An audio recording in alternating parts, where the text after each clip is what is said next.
to ASMR Sanctuary. Tonight I thought we could read a bedtime story.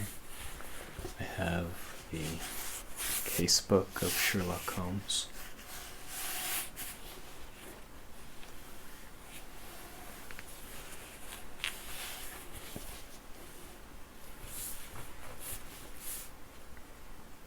Tonight I thought we would read A Study in Scarlet.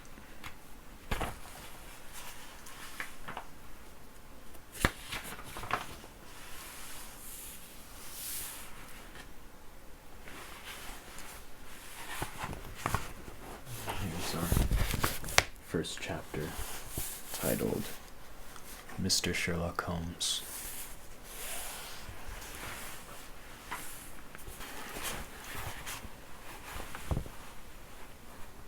In the year 1878, I took my degree of Doctor of Medicine of the University of London and proceeded to Netley to go through the course prescribed for surgeons in the army. Having completed my studies there, I was duly attached to the 5th Northumberland Fusiliers as assistant surgeon. The regiment was stationed in India at the time, and before I could join it the Second Afghan War had broken out. On landing at Bombay, I learned that my corps had advanced through the passes and was already deep in enemy's country. I followed, however, with many other officers who were in the same situation as myself, and succeeded in reaching Gadahar in safety, where I found my regiment, and at once entered upon my new duties. The campaign brought honors and promotion to many, but for me it had nothing but misfortune and disaster. I was removed from my brigade and attached to the Berkshires, with whom I served at the fatal battle of Maiwand. There, I was struck on the shoulder by a Jezail bullet.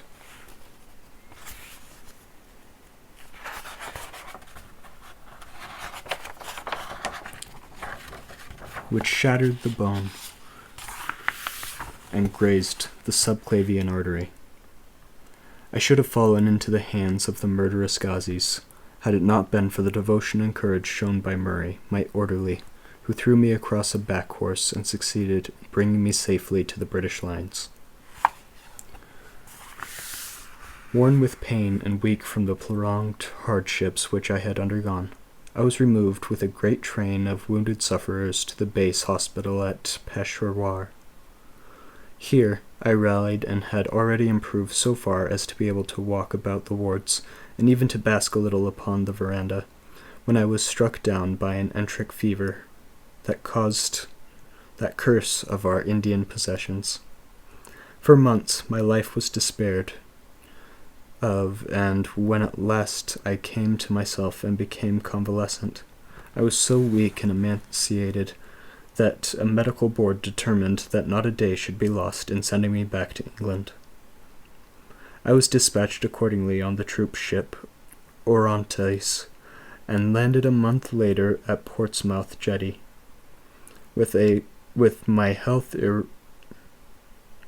irretrievably ruined, but my permission from a paternal government to spend the next 9 months in attempting to improve it. I had neither kith nor kin in England, and was therefore as free as air, or as free as income of 11 shillings and 6 pence a day will permit a man to be. Under such circumstances, I naturally gravitated to London, that great cesspool into which all the loungers and idlers of the empire are irresistibly drained. There I stayed for some time at a private hotel in the Strand, leading a comfortless, meaningless existence, and spending such money as I had considerably more freely than I ought. So alarmingly did the state of my finances become that I soon realized I must either leave the metropolis or rusticate somewhere in the country, or that I must make a complete alteration in my style of living. Choosing the latter alternative, I began by making up my mind to leave the hotel and to take up my quarters in some less pretentious and less expensive domicile. On the very day that I had come to this conclusion, I was standing in the Criterion bar when someone tapped me on the shoulder, who had been a dresser under me at Bart's. The sight of a friendly face in the great wilderness of London is a pleasant thing indeed to a lonely man. In old days, Stramford had never been a particular crony of mine, but now I hailed him with enthusiasm, and he, in his turn, appeared to be delighted to see me. In the exuberance of my joy, I asked him to lunch with me at the Holborn, and we started off together in a hansom. "Whatever have you been doing with yourself, Watson?" he asked in undisguised wonder as we rattled through the crowded London streets. "You are as thin as lath and as brown as a nut." I gave him a short sketch of my adventures, and had hardly concluded it by the time that we reached our destination. "Poor devil," he said, commiserating after he had listened to my misfortunes. "What are you up to now?" "Looking for lodgings," I answered, trying to solve the problem as to whether it is possible to get comfortable rooms at a reasonable price. "That is a strange thing," remarked my companion. "You are the second man today that has used that expression to me." "And who was the first?" I asked. "A fellow who was working at the chemical laboratory up at the hospital. He was bemoaning himself this morning because he could not get someone to go halves with him in some nice rooms which he had found and which were too much for his purse." "By Jove!" I cried. "If he really wants someone to share the rooms and the expense, I am the very man for him. I should prefer having a partner to being alone." Young Stamford looked rather strangely at me over his wine-glass. "You don't know Sherlock Holmes yet," he said. "Perhaps you should not care for him as a constant companion." "Why, what is there against him?" "Oh, I didn't say there was anything against him. He is a little queer in his ideas, an enthusiast in some branches of science. As far as I know, he is a decent fellow enough." "A medical student, I suppose," said I. "No, I have no idea what he intends to go in for. I believe he is well up in anatomy, and he is a first-class chemist, but as far as I know, he has never taken out any systematic medical classes. His studies are very desultory and eccentric, but he has amassed a lot of out-of-the-way knowledge which would astonish his professors." "Did you ever ask him what he was going in for?" I asked. "No, he is not a man that is easy to draw out, though he can be communicative enough when the fancy seizes him. I should like to meet him," I said. "If I am to lodge with anyone, I should prefer a man of studies and quiet habits. I am not strong enough yet to stand much noise or excitement. I had enough of both in Afghanistan to last me for the remainder of my natural existence." "How could I meet this friend of yours?" "He is sure to be at the laboratory. He either avoids the place for weeks, or else he works there from morning to night. If you like, we shall drive around together after luncheon." "Certainly," I answered, and the conversation drifted away into other channels. As we made our way to the hospital after leaving the Holborn, Stamford gave me a few more particulars about the gentleman who I proposed to take as a fellow lodger. "You mustn't blame me if you don't get along with him," he said. "I know nothing more of him than I have learned from meeting him occasionally in the laboratory. You proposed this arrangement, so you must not hold me responsible." If we don't get on it, we'll be easy to part company," I answered. "It seems to me, Stamford," I added, looking hard at my companion, "that you have some reason for washing your hands of the matter. Is this fellow's temper so formidable, or what is it? Don't be melly-mouthed about it." "It is not easy to express the inexpressible," he answered, with a laugh. "Holmes is a little too scientific for my tastes. It approaches to cold-bloodedness.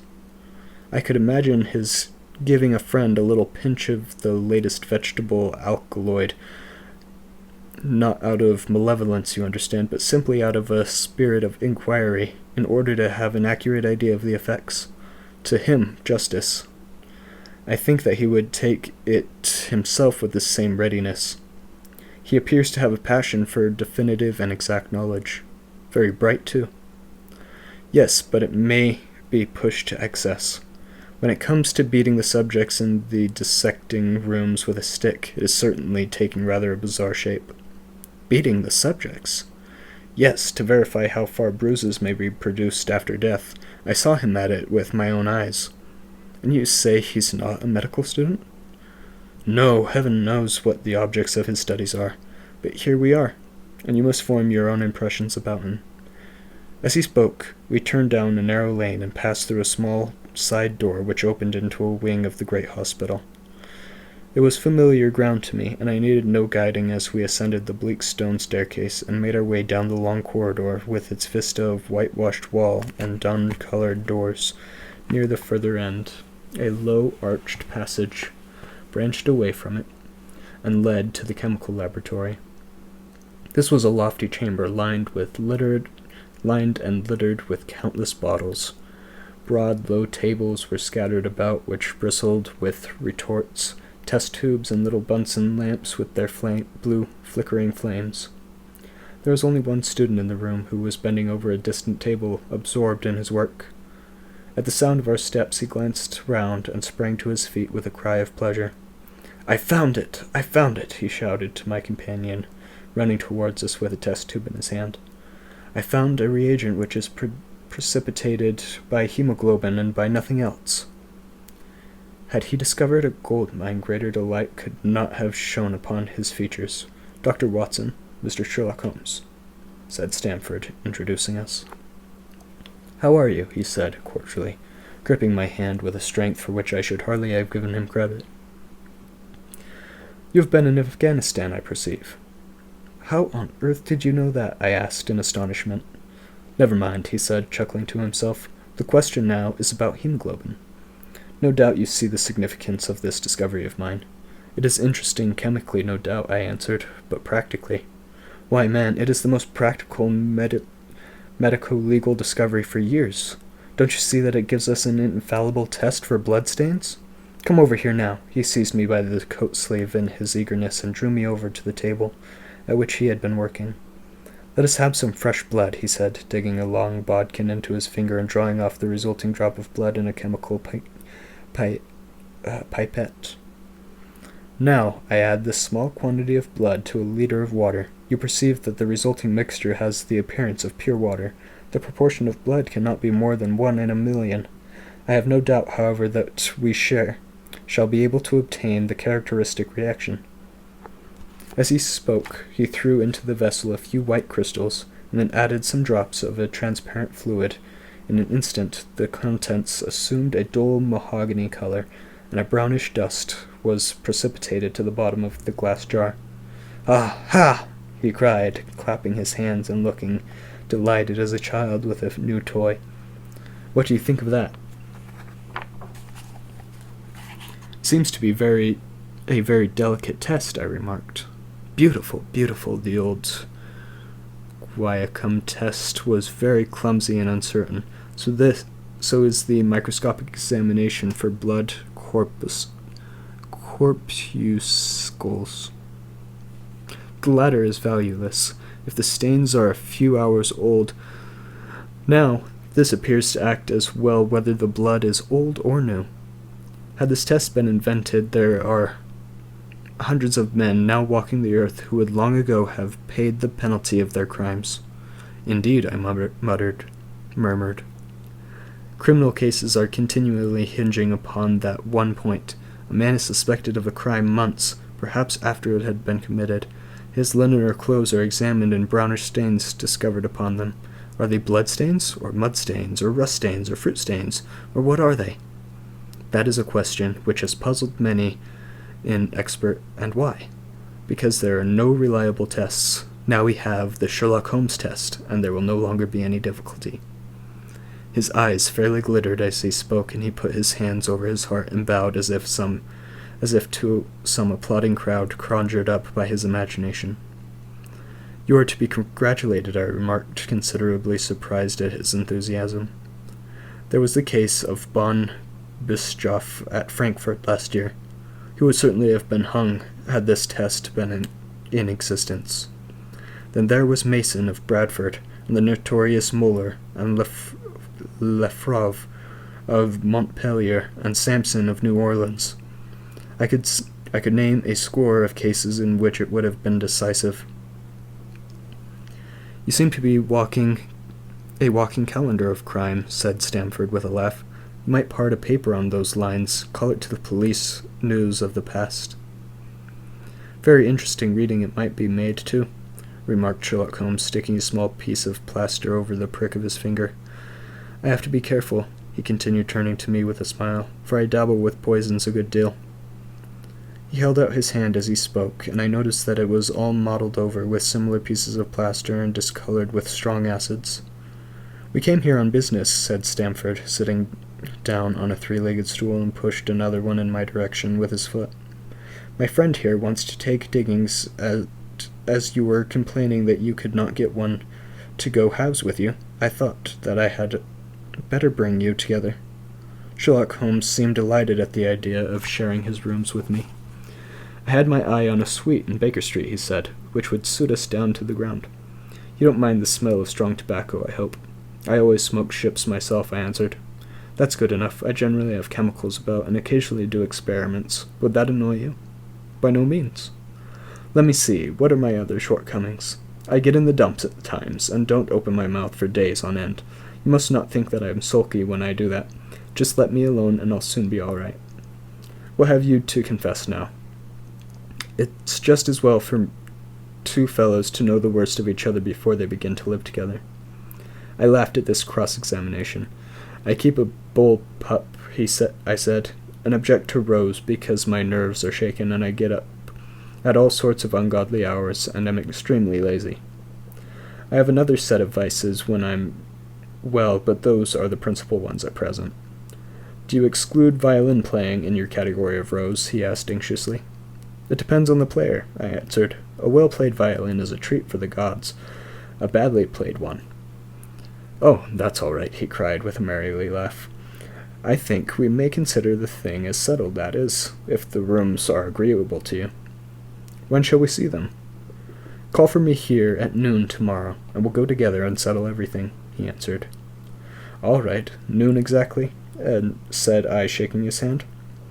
We left him working among his chemicals and walked together toward my hotel. By the way, I asked, suddenly stopping and turning upon Stamford, how the deuce did he know that I had come from Afghanistan? My companion smiled an enigmatic smile. That's just his little peculiarity, he said. A good many people have wanted to know how he finds things out. Oh, a mystery, is it? I cried, rubbing my hands. This is very, very piquant. I am much obliged to you for bringing us together. The proper study of mankind is man, you know. You must study him, then, Stamford said, as he bid me goodbye. You'll find him a knotty problem, though. I'll wager he learns more about you than you about him. Goodbye. Goodbye, I answered, and strolled on to my hotel, considerably interested in my new acquaintance.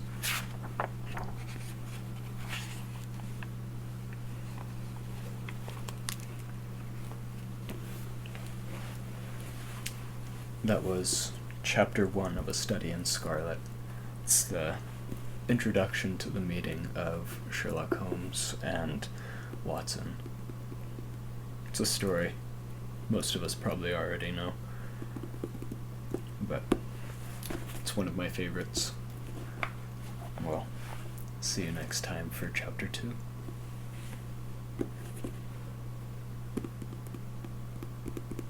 Good night.